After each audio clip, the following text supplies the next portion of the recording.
Miss Nancy Ann ran a boarding house with a faded sign that read, "Single rooms for single girls, no men allowed," it said. But rumor had it that a gentleman with a yen for love for a fee could always go to Nancy Ann's for some feminine company. Well, one night in June in the billiard room, I was chalking up with a friend. He was set to break when the door burst open and Leo James rushed in. He yelled, "There's a fire that's just broke out, and it's down at Nancy Ann's." So we dropped our cues on the pool room floor and into the street we ran. Though the flames were hot and the smoke was thick, not a single life was lost, and the reason for the blaze was never found.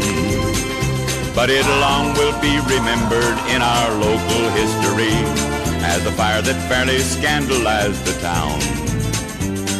The night Miss Nancy Ann's hotel for single girls burned down.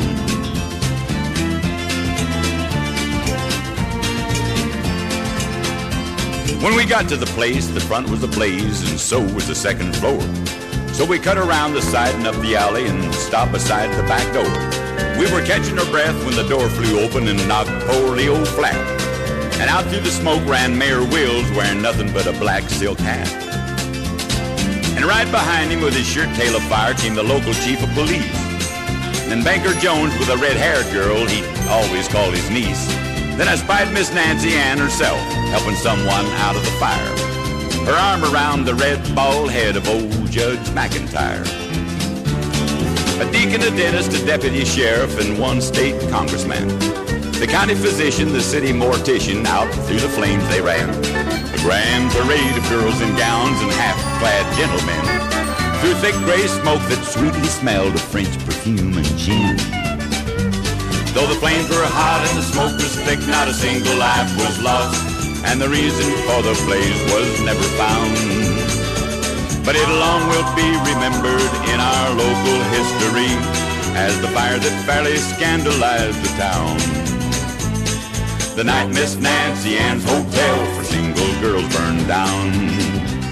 Now everybody was out of the girls' hotel by the time the roof caved in. And we were heading back to the billiard hall when Leo turned to my friend. He said, "I believe that's the funniest show I've ever seen in town. The so-called elite caught out in the street with their pompous purity down.